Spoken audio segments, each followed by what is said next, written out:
Satu, alladzina hum fi salatihim khashi'un. Syarat pertama, kalau ingin mendapatkan surga Firdaus tadi dan kebahagiaannya diturunkan ke bumi, dibawa sampai mati, masuk ke alam kubur lebih bahagia lagi, maka amalan pertama untuk melatih menguatkan iman itu, coba berlatih untuk menunaikan sholat dengan khusyuk. Kalau Anda kerjakan benar sholat ini, maka apa yang Anda dapatkan? Teman-teman ingat betul, saya mau tanya sebentar. Keabadian yang abadi disebut dengan sa'id. Kalau kita ingin turunkan ke dunia percikannya kita dapatkan, usahanya disebut dengan apa? Masih ingat? Aflah itu kalau didapatkan, kata dasarnya apa tadi? Falahun. Lihat baik-baik. Kata Allah dalam Al-Quran tadi, kalau ingin mendapatkan falahun, amalan pertama sholat. Makanya ketika dipanggil sholat, kalimat falah dilekatkan pada panggilan sholat. 5 kali diingatkan.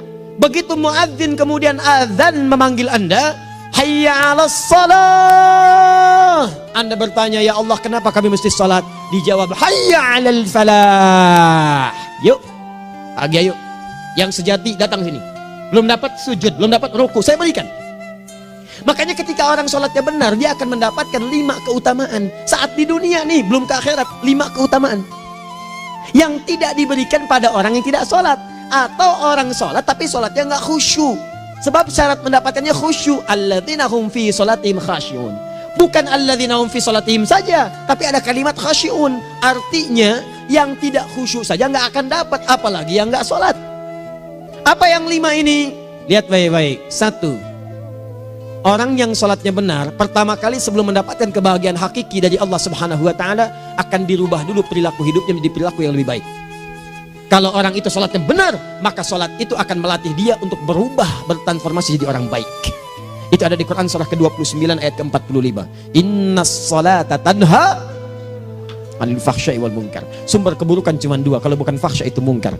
Maaf, pornografi, porno aksi, LGBT, kata-kata jorok, kotor itu fahsya. Di orang sholat kata Allah, mustahil berkata-kata kotor. Orang sholat tidak akan pernah mencela. Orang sholat tidak punya kata-kata jorok. Jadi kalau ada sekarang orang yang sholat senang mencela orang lain, itu berarti ada masalah dalam sholatnya. Dan dia belum dijamin sebagai ahli surga terbaik. Dan hidupnya nggak bahagia. Nggak bahagia. Aneh nih. Sholat tapi senang celah orang. Aneh. Aneh. Yang paling bahaya adalah menikmati celahannya. Itu yang paling aneh. Anda ngaji. Anda ikut taklim. Taklimnya sesuai Quran. Taklimnya petunjuk sunnah. Anda sholat, Anda puasa. Tapi Anda masih senang mencela orang lain. Dan menikmati celahan itu. Kalau nggak mencela, kayaknya nggak komplit kehidupan. Maka ada yang salah dengan ibadah Anda. Ada yang keliru. Karena mustahil taat bertemu dengan maksiat. Itu mustahil. Mungkar, keburukan yang diingkari oleh hati. Sumbernya nafsu perut dengan akal. Bohong, mencuri, menipu, membunuh, merampok, membegal, mabuk dan sebagainya. Itu namanya mungkar. Orang sholat gak mungkin mengerjakan mungkar. Jadi kalau sholat kita benar, cukuplah Anda sholat, maka Anda akan jadi orang baik. Makanya kata Nabi, Anda punya anak dari kecil ajarin sholat. Sholat, kalau naik jadi balik, kerjakan terus. Kasih pelajaran membuat dia mengerti. Kalau masih susah, berikan pelajaran. Ini sering diterjemahkan dengan memukul. Mukul di Arab beda dengan konteks mukul sekarang. Mukul di Arab tuh ngasih pelajaran supaya ngerti. Anda bisa terjemahkan dengan konteks lain. Uang jajannya tahan, yang kesukaannya simpan dulu. Bisa dengan konteks kekinian. Tapi poinnya, kenapa anak Anda dari kecil ajarin sholat, sampai kenalkan dengan masjid, ajari 3 tahun bawa ke masjid, kenalkan dengan masjid. Gak ada masalah lari-lari itu sebelum waktu sholat. Kenalkan dulu.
cari yang baik. Sekarang yang pintar banyak, kepintarannya dipakai untuk nipu orang.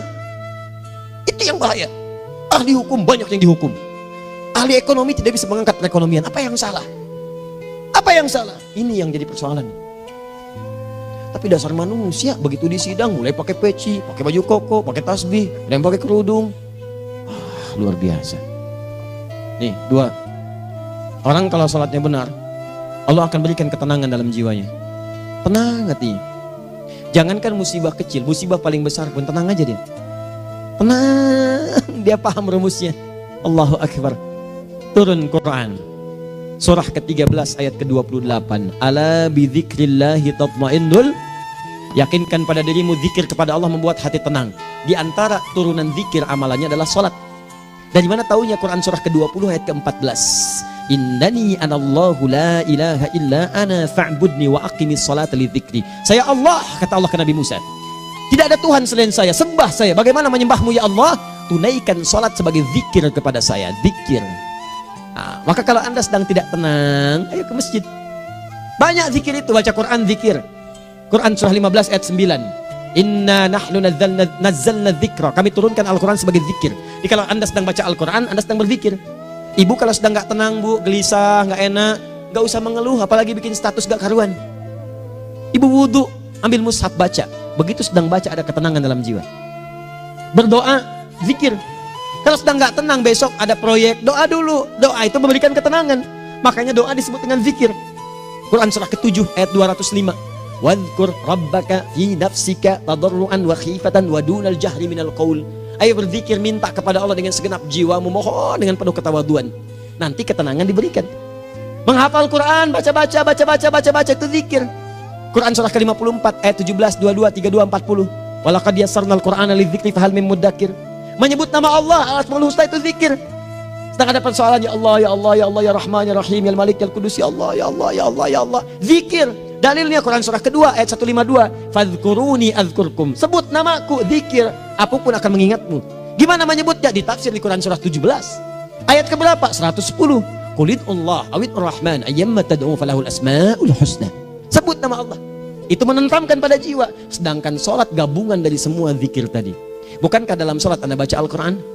Bukankah dalam sholat Anda menghafal Al-Quran? Bukankah dalam sholat Anda berdoa? Bukankah dalam sholat Anda istighfar? Anda mohon digabungkan semua itu. Amalan sholat menggabungkan semua jenis zikir. Masa Anda nggak tenang juga? Makanya sholat, jangankan sholat ya, tempat sholat itu yang menenangkan. Tempat sholat, tempat paling tenang di muka bumi. Kalau nggak percaya silahkan ya, Anda sebelum masuk ke Istiqomah ini, begitu Anda masuk kan perasaannya beda kan? Lain.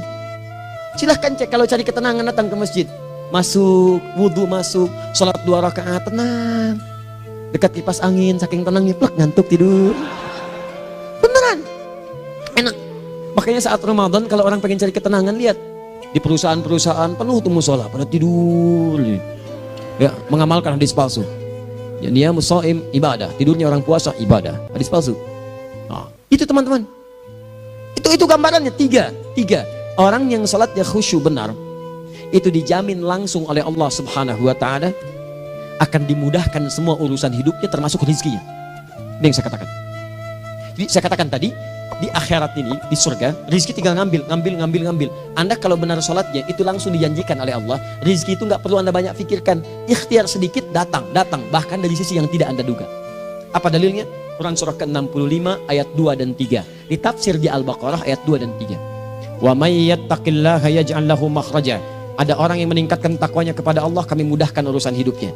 Setiap persoalannya diberikan jalan keluar, mudah. Solusi. Setiap ada problematika, ada solusi. Wa yarzuqhu min haitsu la yahtasib. Dan kalau dia ingin mendapatkan rezeki, bahkan kami kirimkan dari sisi yang tidak dia duga.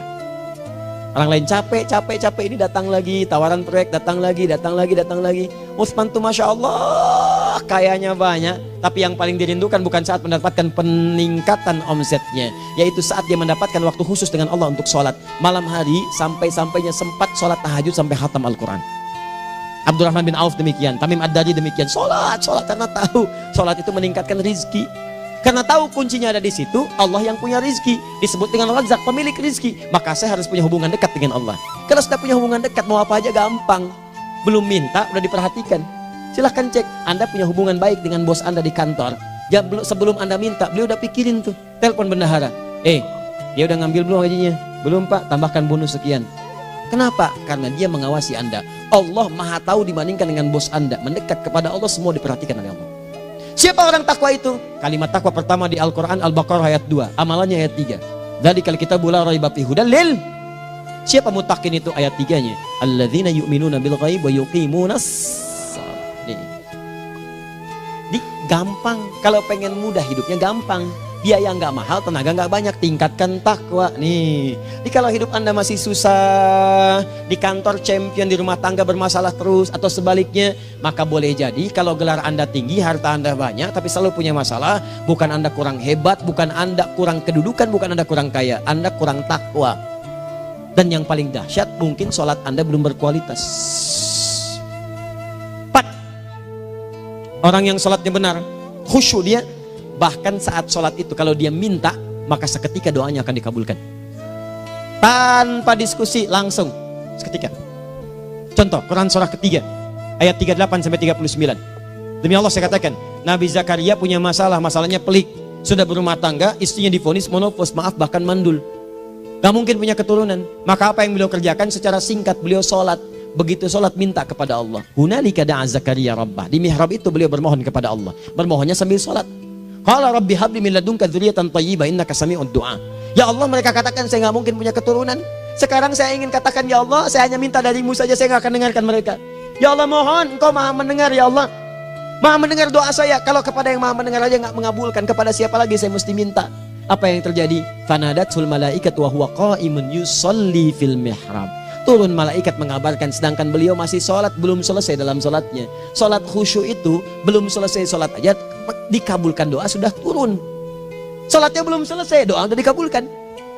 Annallaha yubashshiruka bi Yahya. Allah kasih kabar gembira, doa kamu didengar, dikabulkan, kamu akan punya anak. Namanya langsung dari Allah, Yahya. Artinya hidup yang mustahil menurut manusia. Lahir seorang dari rahim perempuan yang menopus dan mandul, bayi yang hidup. Kata Allah, nggak ada yang mustahil bagiku, jadi dan jadi dia. Berita baiknya, Nabi Zakaria sholat dikabulkan. Umat Nabi Muhammad sebelum sholat sudah ditunggu oleh Allah. Mau minta apa? Aku kabulkan sekarang. Hadisnya qudsi. Saya bacakan. Hadatsana qala Rasulullah sallallahu alaihi wasallam, qala Allah azza wa jalla, qasamtu shalah baini wa baina abdi. Kata Allah, saya bagi dua ya, salat antara aku dengan hambaku. Wali abdi ma sa'ala. Kalau hambaku benar salatnya, aku berikan apapun yang dia minta sekarang. Idza qala al-abdu alhamdulillahi rabbil alamin.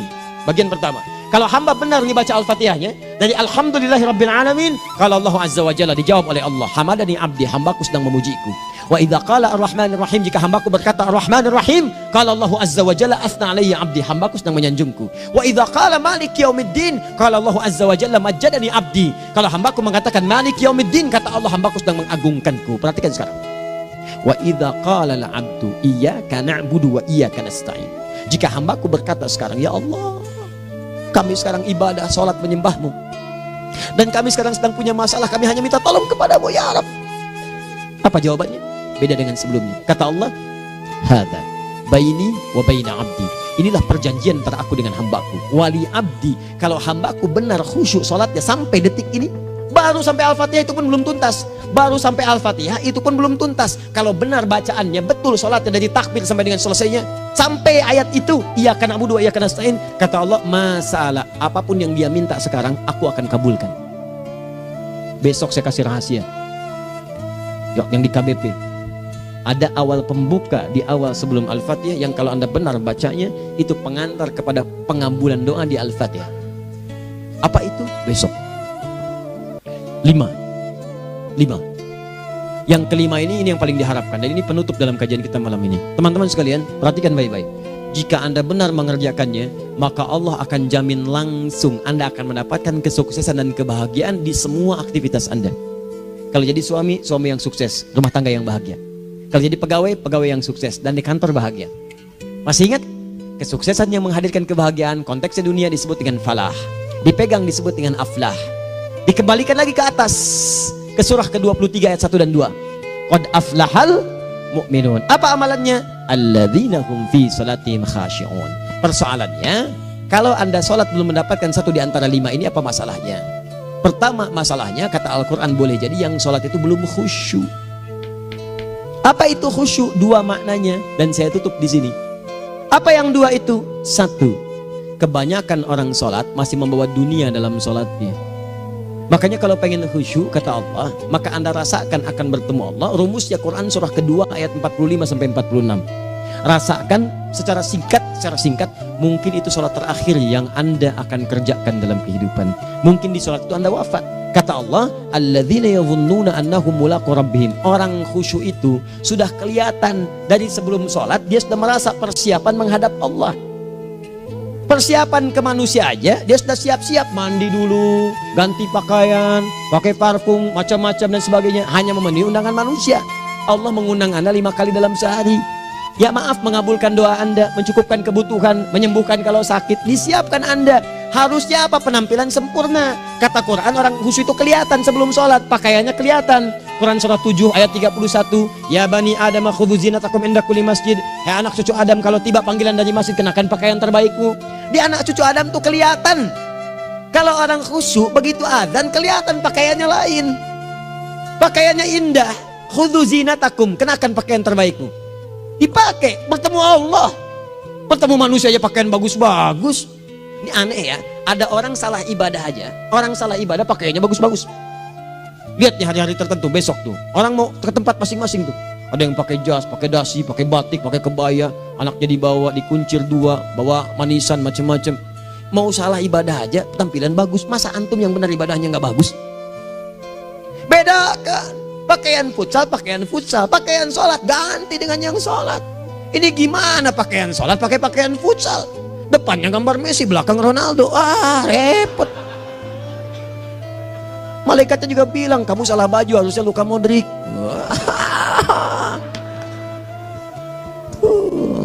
Apalah saya.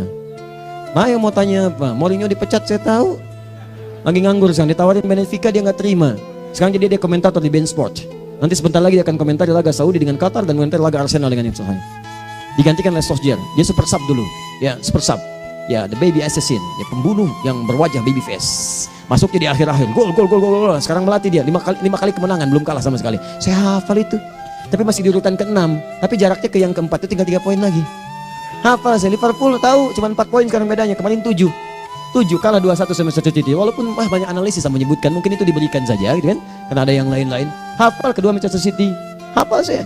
Ayo mau tanya apa lagi? Tottenham Hotspur ke bawahnya, ada Chelsea, ada Arsenal, baru kemudian Manchester United. Liga Italia, wah udah gak kekejar Juventus.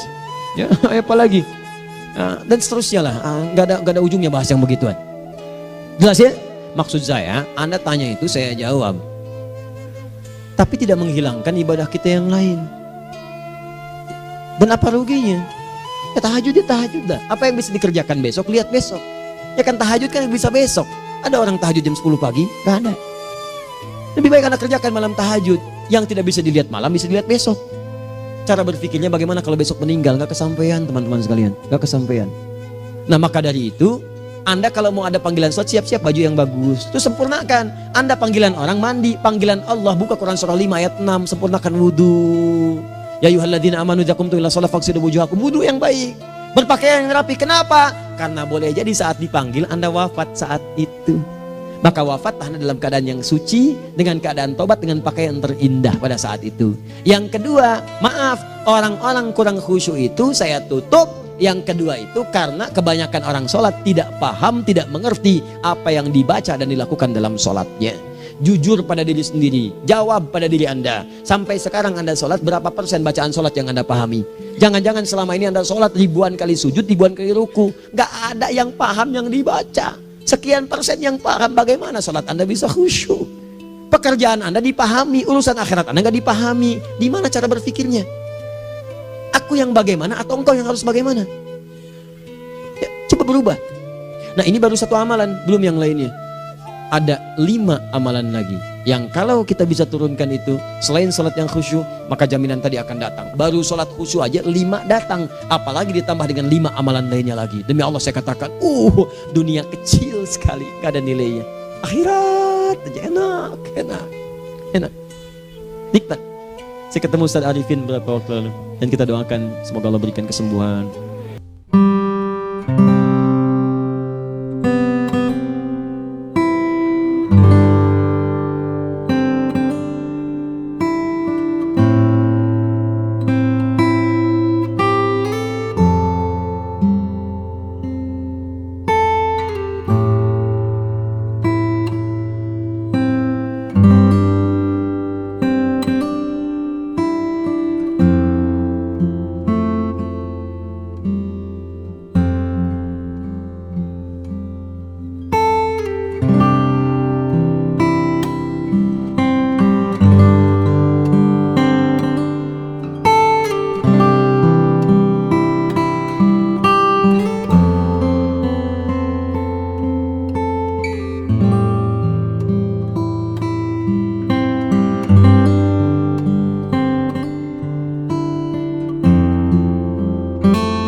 wallahi syakiran lillah bihadari. Demi Allah, aku bersyukur mendapatkan istri secantik kamu.